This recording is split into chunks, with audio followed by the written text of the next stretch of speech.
Hello Mithila, गोर लागै छी अहाँ सबके। केहन छी अहाँ सब? उम्मीद करै छी अहाँ सब बहुत नीक है। तो आइ हम लोग आबि गेलहुँ मधुश्रावणी के 13 दिन कथा। तऽ सुनू श्री राजा श्री करक कथा। श्री कर नामक राजा रहथिन। हुनका एकटा बड़ सुंदर बेटी भेलनि। जखन हुनका टिप्पणी देखाओल गेल तऽ ज्योतिषी कहलखिन जे हिनका बड़ अधला योग्य छनि। छाती लाल, झोंटा हाथ आ सौतनिक पोखरि में 2.5 झाक माटि उधथि। इएह हिनकर टिप्पणी में छनि। राजा ई सुनि बड़ दुखी भेला। अपन साध्य किछु नहीं छनि, ओ एहि में की कऽ सकैत छथि। बेटी जखन विवाह करबा योग्य भेलनि तऽ राजा मरि गेला। श्री कर राजाक बेटाक नाम चंद्रकर रहनि। पिताक मृत्यु बाद चंद्रकर राजा भेला। माय सतत चंद्रकर के बहिनक विवाह करबा लेल तंग करथिन, मुदा चंद्रकर के बहिनक टिप्पणीक बात मोन छलनि। ओ अपन माय से कहलखिन जे हम बहिनीक विवाह नहि करायब, हम हुनकर अपमान नहि सकै छी। छाती लात, झोंटा हाथ आ सौतनिक पोखरि 2.5 झाक माटि उधब देखी हमरा बर्दाश्त नहि होत। हम एकर निराकरण सोचि रहल छी जे नहि केओ हुनका देखतनि तऽ ने केकरो से विवाह हेतनि, ने केओ छाती में लात मारतनि आ न केओ झोंटा में हाथ लगौतनि, ने सौतनिक पोखरि माटि उधय पड़तनि। राजा चंद्रकर एक निर्जन वन में माटि में एक बड़ पैघ सोनी खुनबाओल। ओहि में रहबा योग्य एक घर आ एक इनार सेहो बनबाओल। एक चिड़ियाक संग बहिनक ओहि सोहिन में बास दऽ देल। ऊपर से सोहिनीक मुँह बंद कऽ देलनि। कतेक द्वारि ओहि में छोड़ि देल गेल ताहि बाटे बसात जा सकै। कोनो तरह से एक आदमी बाहर भीतर कऽ सकै छै। राजकुमारी अबला छलाह, हुनका भाइक बात मानऽ पड़लनि। ओ सोहिन में दिन काटऽ लगलाह। भाइ मास दिन पर खैबा पीबा वस्तु पठबैत रहथिन।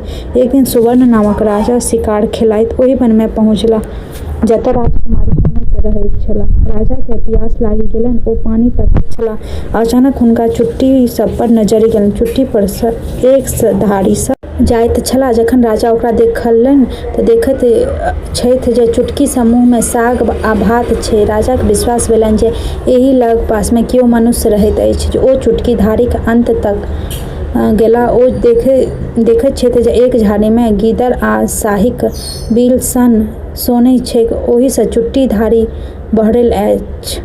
राजा सोनी में पैसि गेला। भीतर गेलाक बाद देखैत छथि एकटा बढ़िया आंगन आ एक इनार। ओ हाँक लगौलनि, केओ एतऽ छी? हमरा बड़ जोर प्यास लागल अछि, कनेक पानी पियाओ। हाँक सुनि राजकुमारी एक पात्र में शीतल जल अपन चिड़ियाक पाथे पठा देलनि। राजा जल पीलनि, किंतु प्यास लागले रहलनि। ओ पुनः पानी मांगलनि। ओतऽ हुनकर चिड़िया से ज्ञात भेलनि जे एक सुंदरी राजकुमारी एहि सोनहि में रहैत छथि आ ओ कुमारी छथि। ओहि राति राजा ओतय रहि गेलाह। राजकुमारक सुंदरता देखि राजकुमारी मोहित भऽ गेलाह। ओ राजकुमारी से विवाह के लेल ओ सुख विलास करत किछु दिन ओतऽ बिताओल। राजा अपन राजधानी घुरबाक विचार करऽ लागला। राजकुमारी कहलखिन, जाइ छी तऽ जाउ, मुदा ई बात मोन राखब जे साओन सुदी तृतीया के मधुश्रावणी पाबनि होइत छै। ओहि दिन नवविवाहिता कन्या पाबनि करैत अछि। ओहि दिन कन्या सब सासुरक वस्त्र पहिरैत अछि आ सासुरेक अन्न खाइत अछि। तेँ मोन पारि के ककरो द्वार से सब पठा देब। राजा अपन राजधानी घुरेलाह। कारीगरक बजाओल आ एक खूब सुंदर चुनरी बुनि के देबय लेल आज्ञा देलनि। ई बात जेठकी रानी बुझि गेला। रानी सोचऽ जे राजा फेर कतौ दोसर विवाह केलनि अछि, नहि तऽ जोलाहक चुनरी बुनि देबाक लेल कहलखिन अछि। एते दिन जे राजा निपता छलाह तकरा ई कारण थिक। रानी चुपचाप जोलाहक बजाओल आ कहलक तऽ ओहि चुनरी में छाती लात आ झोंटा हाथ लिखि दिहेक आ ओकरा तेना कऽ चपोत दिहें जे केओ बुझै नहि, राजा के एकर खबर नहि होनि। यदि तो हमरा कहला अनुसार नहि करबें तऽ तोरा डाला भरि सोना इनाम देबौ।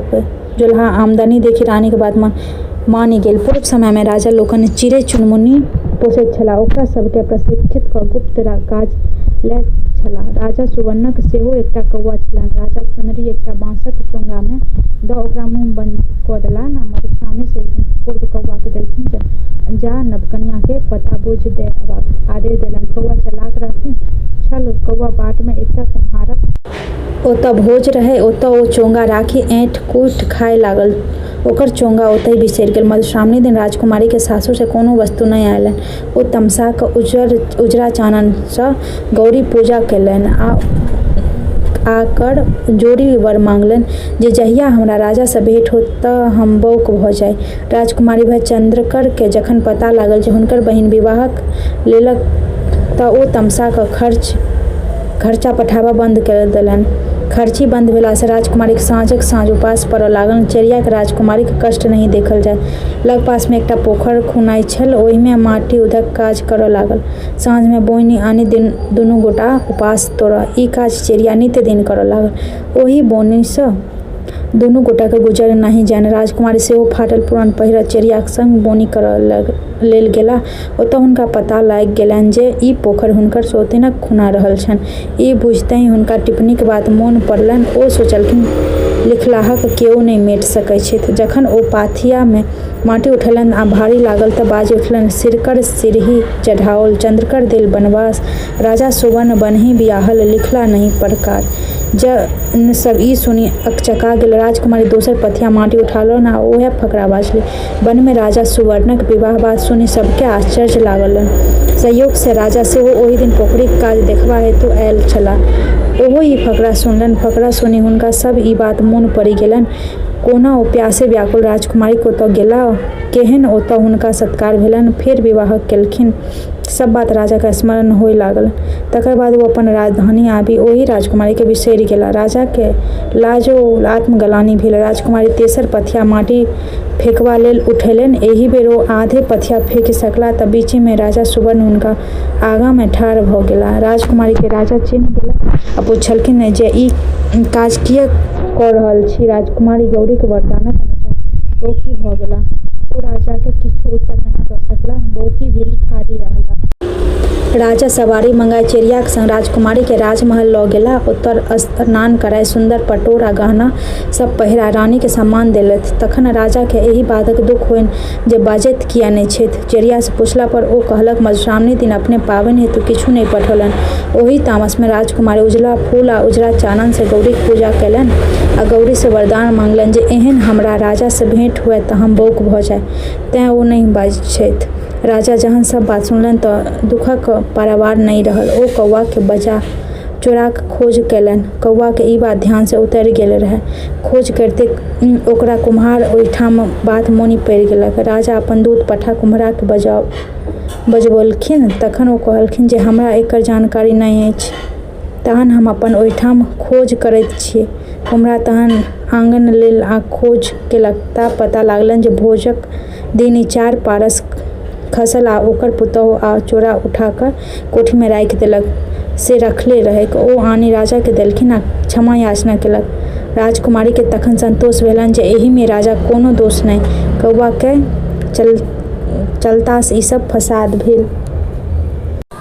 चोरा आनि जखन राजा देखलखिन तहन सब वस्तु ओहिना अनामति छल। चोरा में से पटोर निकाली जखन देखलखिन तऽ देखैत छथि जे ओहि पर लिखल अछि छाती लात आ झोंटा हाथ। राजा के ई देखैत देह में जेना आगि लागि गेल। ओ जोलाहक बजाय पूछलखिन जे ई कोना लिखल गेल। जोलाह सब सविस्तर कहि देलक। राजा रानी के बजबाय 2 खंड क काटि गड़बा देलखिन। राजकुमारी के आब बुझा गेलनि जे एहि में राजा के कोनो दोष नहि, कौआ के गलती से एतेक फसाद भेल। राजकुमारी अगिला साल मधुश्रावणी दिन ललका फूल सँ आ चानन से गौरी पूजा केलखिन आ बोल फुटबाक वरदान मांगलखिन। रानी बोल फुटलनि आ तखन ओ राजा संग रानी बनि सुख सँ जीवन बितबऽ लागला। तऽ अहाँ सबके वीडियो नीक लागल तऽ चैनल के सब्सक्राइब करब, वीडियो को लाइक करब और चैनल पर बनल रहब। गोर लागै छी। बाय बाय।